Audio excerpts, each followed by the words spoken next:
down, calm down. Was I really going for that long? Get off the stage. Shut up. I give you a cat of forgiveness. Please forgive me, or he will be sad. Do you want this man to be sad? Do you want him to be sad?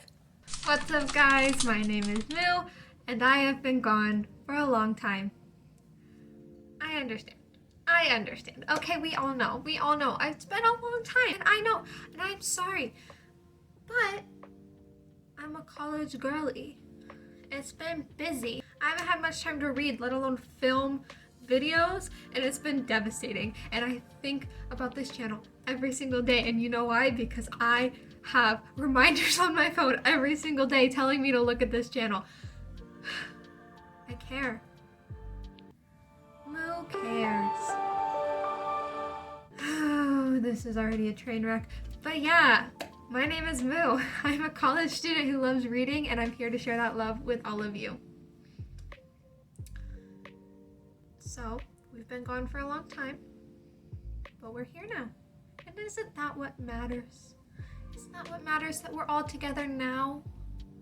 Not the consistency. That we're here now. I'm just digging myself a deeper hole, aren't I? Well, who cares? Did you miss me? Probably not.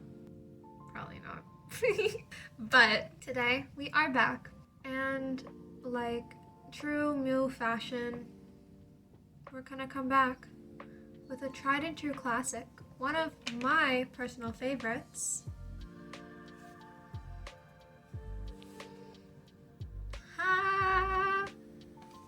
Warrior Cats. As you can see, I am wearing a different hat.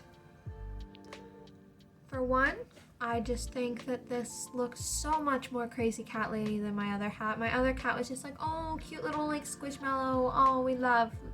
This is giving crazy cat lady. Do you want to see what my crazy warrior cat loving butt was doing in middle school? Look at this picture. Oh, girly pop. Oh no, honey, no. That, and I did leave the other hat at my college house. But that's fine. Let's not talk about that.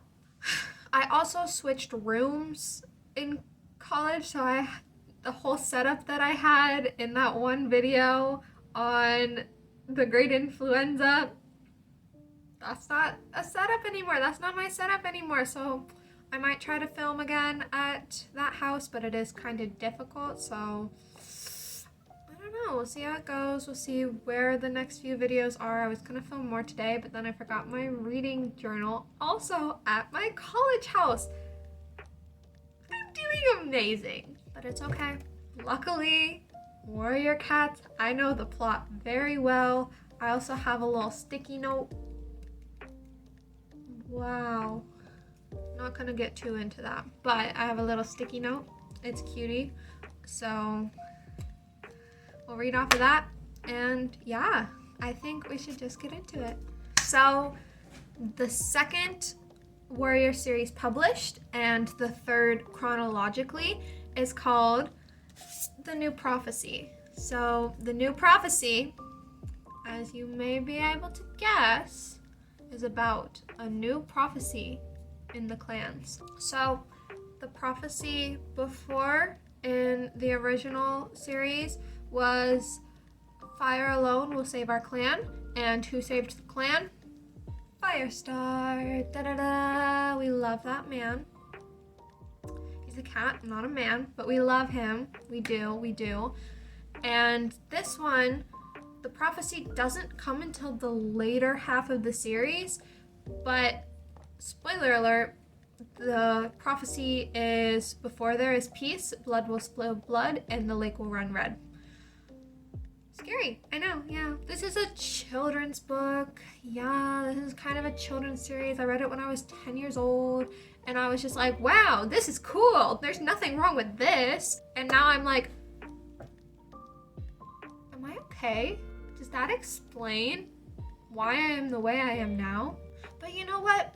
I was reading books about the Titanic since I was in like kindergarten, first grade, so maybe it's just me that's the problem. But anyways, we will get back to the prophecy, but for now we need to talk about the first half of the series. So there are a lot of main characters in these series. You get 4 points of views throughout the entire series. You get 4 points of views. Now, it's not all in the same book. Usually it's only 3 points of view per book, but in the second book, there's a 4th point of view. So, a little crazy, but it's okay. It's fine.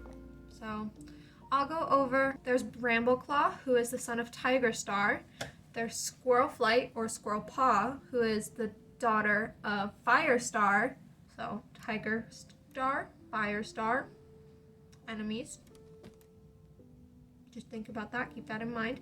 There is Leafpool, or Leaf Paw, who is also the daughter of Firestar. There's Feathertail and Stormfur, who are the son and daughter of Greystripe, who live in RiverClan. There's Tawny Pelt, who is Brambleclaw's sister, who lives in ShadowClan. And then there is Crowfeather, or Crowpaw, who is just a cat from WindClan, and he becomes important, but he is not important in the previous series and has no connection to any important characters in the previous series. So he becomes a very, very influential character from this series on. However, he was in no way important, and neither was his family before the series began. So all the other main characters have connections to the main characters of the last book, except for Crowfeather, or Crowpaw, until later in the series when he gets his warrior name. So, tragedy has struck the forest. Two Legs have come in and started to wreak havoc. They have started to destroy the homes of the clans. Everything that they hold dear is getting destroyed right before their very eyes. Prey is running away. They're going hungry. They're losing their home. It is not going well. So, 4 cats, one from each clan, is delivered a dream. And those cats are Feathertail from RiverClan, Crowpaw from WindClan, Tawny Pelt from ShadowClan, and Brambleclaw from ThunderClan. Now, Squirrelpaw and Brambleclaw, they do not like each other. They, like father and father, do not like each other. And it doesn't really go deep. It's not like my father hated your father, so we hate each other. It's really just, but they're so annoying. You are so annoying. Shut up. That's pretty much the only thing that they don't like about each other. I think that it could have been really cool if they went and were like, well, our fathers hated each other, so I have animosity towards you, but I don't think that would have worked because Brambleclaw is working so hard to be a trustworthy, loyal warrior.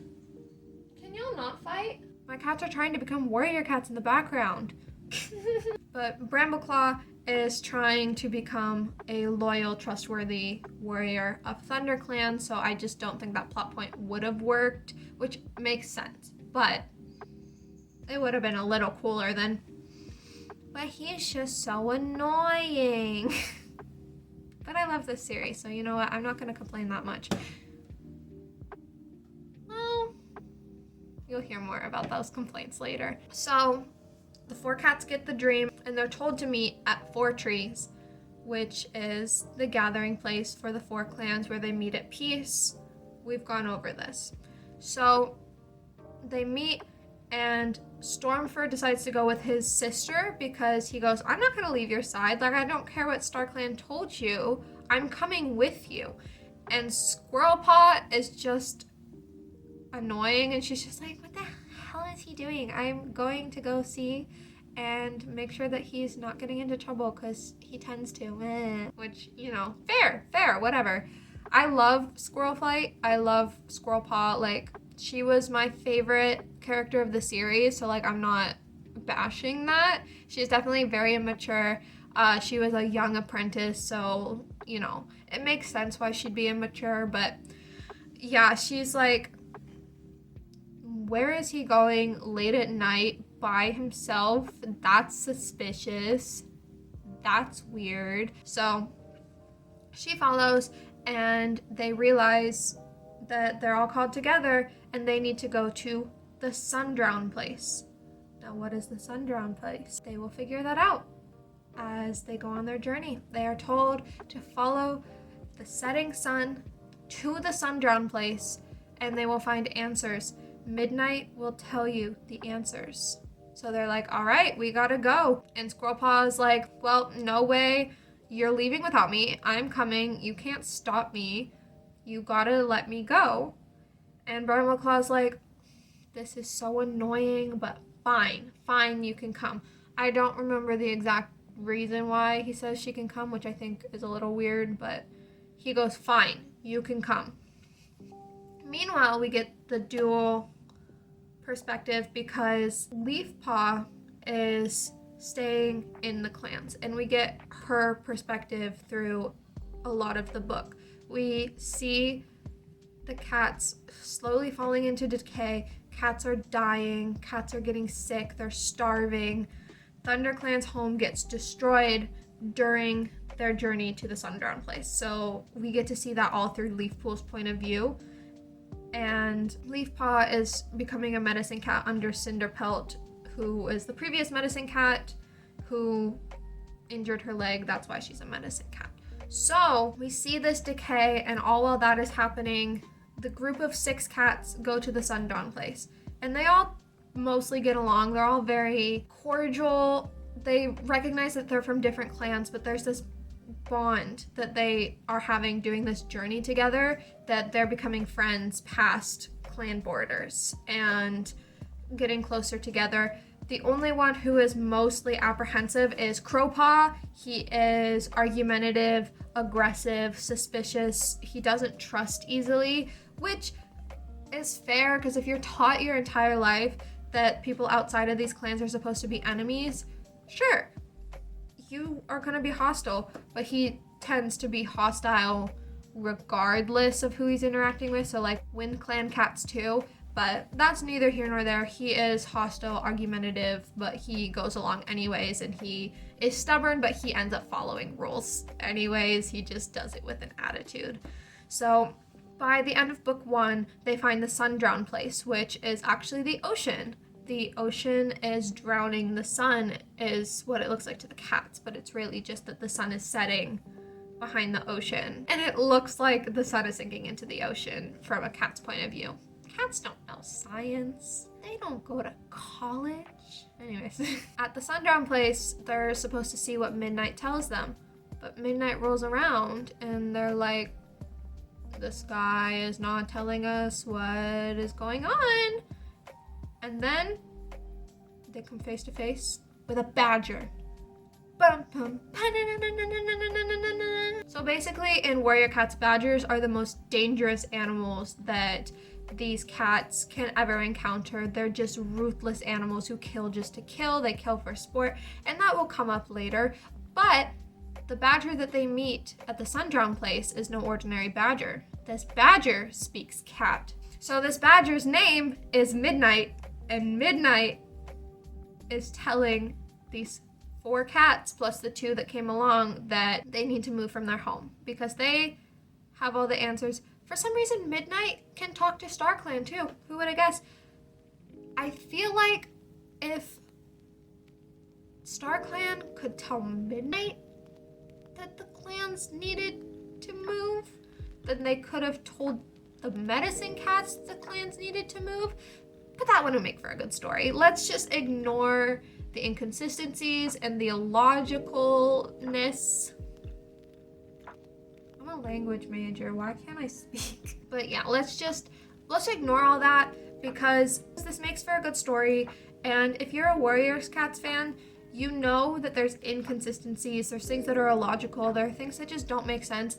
And it's just the best idea to ignore it and enjoy the ride because I'm not reading Warrior Cats to read a perfect literary masterpiece. I just want to watch cats do silly little things in the forest. Is that too much to ask? See, I'm getting really aggressive about this, but like no one has told me that I'm weird for being an adult reading warrior cats. They just let me do my thing. Like, I need to stop being so aggressive. Oh my goodness, calm down. Anyways, they're like, cool, we got the message now. The clans need to move because the forest is being destroyed. They need a new home. So they're like, okay, thank you, Midnight. They zoom back, but this time they take a different route. They go through the mountains because they're a mountain range in the middle of nowhere. I don't know. Like, Warrior Cats is just in a fantasy place. The writers are English, so it's like, it could be in England, but it's probably just some made up place. So the cats go through this mountain range on the way back because they don't want to go through the two-leg place, which fair, the clan cats hate two legs. So they go through the mountains and they meet these tribe cats. And these tribe cats are very different from them. They speak in different accents than them. They do different rituals than them. They live a way of life that are different from them. They live in a cave behind a waterfall, and everything about them is just weird to the clan cats. And I'm going to get into this more in my Power of 3 video because they talked about the tribe cats in more depth, and it was just like, oh, that didn't age well. But right now you just need to know that they're different from the clan cats, and they just met them on their journey home, and they're like, wow, cool. See, if any of you guys, if lights are going off in your head, you may remember that in Dawn of the Clans, they came from a mountain and went down to the forest. Did you catch that? Well, these clan cats came from the tribe, but none of the cats know that at the time. It doesn't come up in this series. It doesn't come up in the next series. Not really. It doesn't come up in this series, but these tribe cats, like, the clan cats came from this tribe. They just don't know it, and they'll never really know it in their lifetime, which is fine, but, like, that's just kind of cool. So I thought I'd bring that up because I already went over Dawn of the Clans, and I just wanted to make that connection. So the tribe cats are dealing with a creature called Sharptooth. Now, Sharptooth is a big cat. I don't really know which big cat. I'm pretty sure it's like a cougar or something, but it is a big cat. So multiple tribe cats have been killed by Sharptooth. It's been terrible. They haven't been able to live peacefully in a long time because Sharptooth has just been hunting the cats, and it's been scary. And Stoneteller, who is like the leader / medicine cat of the tribe, got a prophecy that a silver cat would save the tribe. And Feathertail is a silver cat. Her mother was named Silverstream and her father was named Graystripe. Like, silver and gray, you're probably gonna get a silver gray cat genetics. But basically, they said, they thought, a silver cat is going to save the tribe. Cool. They thought it was Stormfur at first because it's like, he's the bigger, stronger one of the two. Like, makes sense, makes logical sense. But Feathertail is actually the one that ends up saving the clan. She tumbles rocks onto Sharptooth, killing herself in the process, unfortunately. Super, super, super, super sad.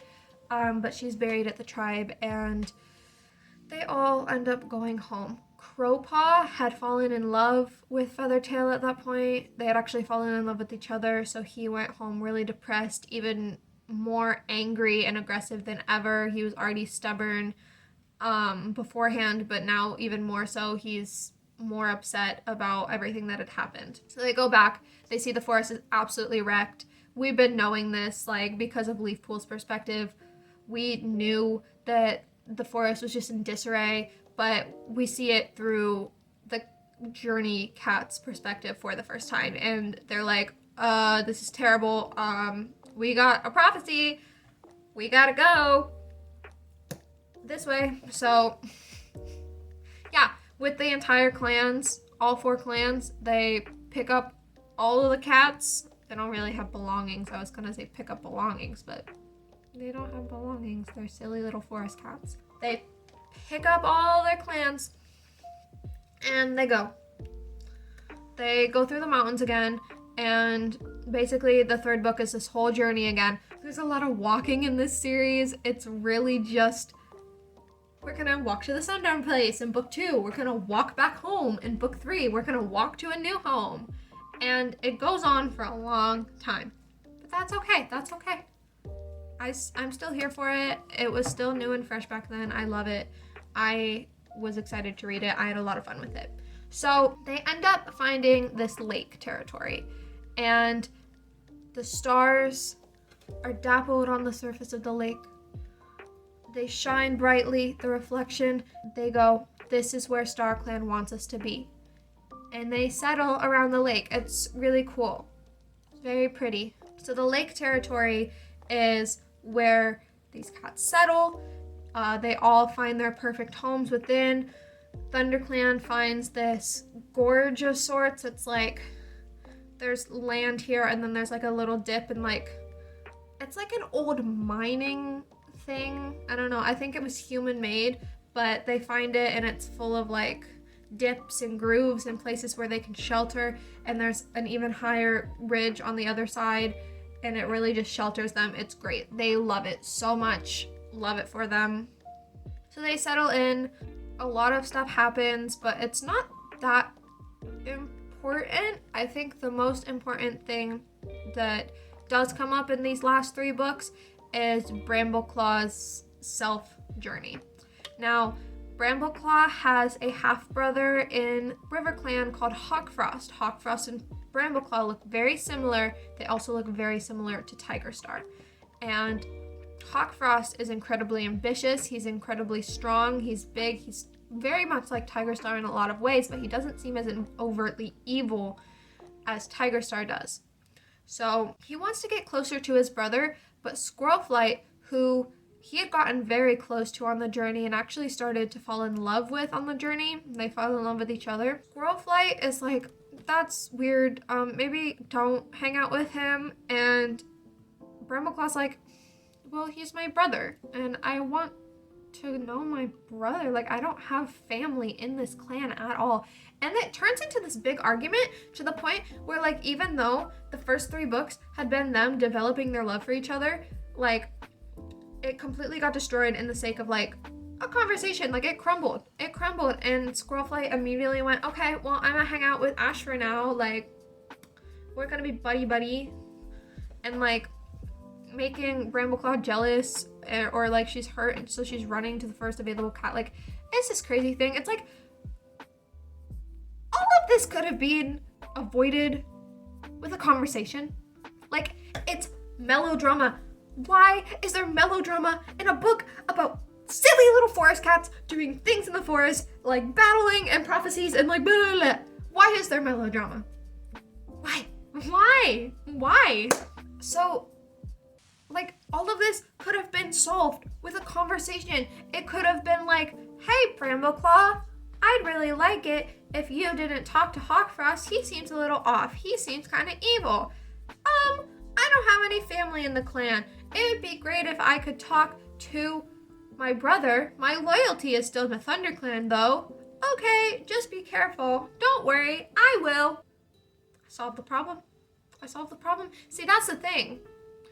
The journey to the Sundown Place feels like it could have been solved, but, like, it makes an interesting plot. This doesn't make an interesting plot. I hate plot points that could have just been solved with a conversation, you know? Like, it all could have been avoided if you just talked to one another.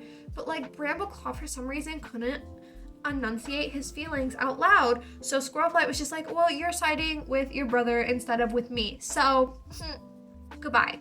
And, you know, it got resolved. Duh. And they ended up being fine in the end, but oh my gosh, like, that was the dumbest plot point. So Brambleclaw, though he is getting closer to Hawkfrost, not a ton, they're just kind of friendly with each other. And, like, he also has a sister in ShadowClan, so it's really weird that Squirrelflight would be so angry when Hawkfrost just showed very few signs. He showed some signs, but very few signs about him being the evil cat that he ends up being. Spoiler alert. It's just a lot, and I hated it. So after that, Tigerstar starts showing up in Brambleclaw, and Hawkfrost's dreams together. And he teaches them battle moves through his dreams, and are like, this is how you be a powerful cat, this is how you get what you want, like blah blah blah blah blah blah blah blah. But he's masking it as like good advice, he's not like overtly saying you need to kill your leader and become the leader because that's how you gain power, because you know that's what he wants, but he doesn't want to scare them away. Instead, he just kind of slowly is like, I could make you the most powerful cat in the forest kind of thing, and like slyly goes in. So Brambleclaw and Hawkfrost are being trained by Tigerstar while they're asleep in their dreams. While this is happening, Leafpool and Crowfeather, who had gotten his warrior name, Leafpool and Crowfeather had gotten to know one another, and they started falling in love. So the ThunderClan medicine cat, who's not supposed to have a mate at all, and a WindClan warrior, who's not supposed to have relations with a cat of another clan. What is wrong with me? But yeah, they end up getting real friendly with each other, and they decide, okay, well, we're in love with each other, so we're just gonna leave the clans. We're gonna run away. And they go, and they run away. And then Leafpool decides, wait a minute, I don't want this. So they go back to the clans.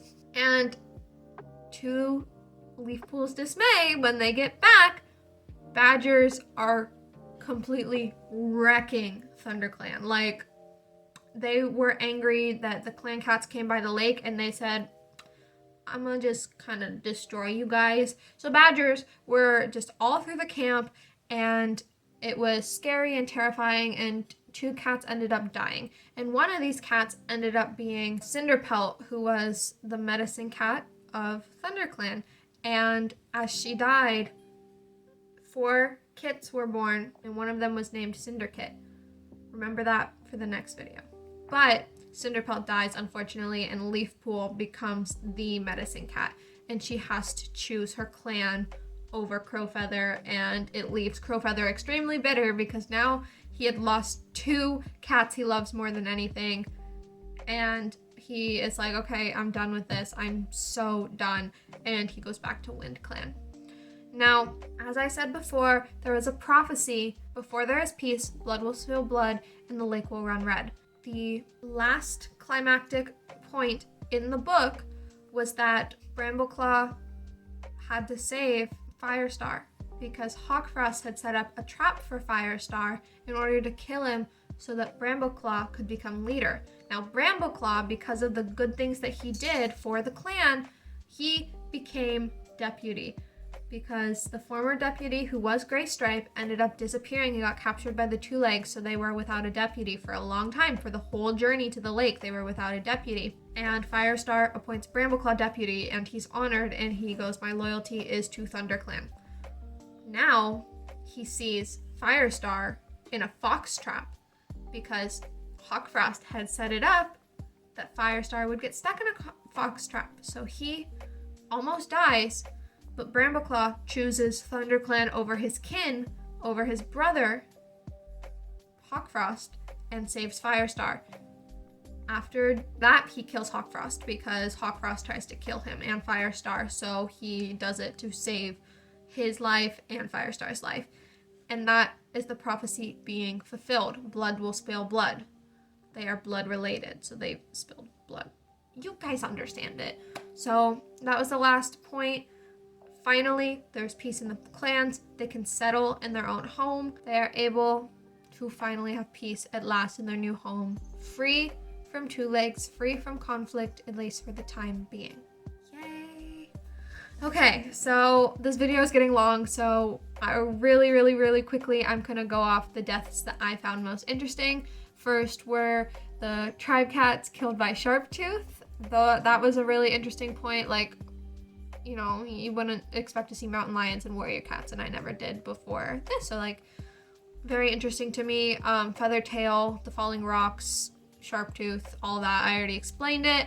Smokepaw was an apprentice who misjudged a jump in the mountains and fell off a cliff, and I was just like, ah! No!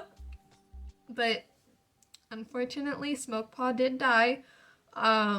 Two Shadow Clan warriors ended up falling over the ridge of ThunderClan's new home in the Lake territories and broke their neck, which is like, this is a kid series. But it's fine. It's fine. It's fine. It's fine. And then Cinderpelt, who was killed by a badger, and Hawkfrost, who was killed by Brambleclaw. Now that's it. Okay, that's all I have for this video. Hopefully it goes up soon. That's all I have for this video. If you liked it, make sure to like it. Comment down below your favorite cat from this series, and subscribe if you'd like to. I upload videos whenever I can get around to it, and I'd like to be more active now, so yeah. Okay, well, without further ado, this has been Moo. I hope you have a wonderful day, and I will see you all in the next video, whenever that may be. Bye-bye!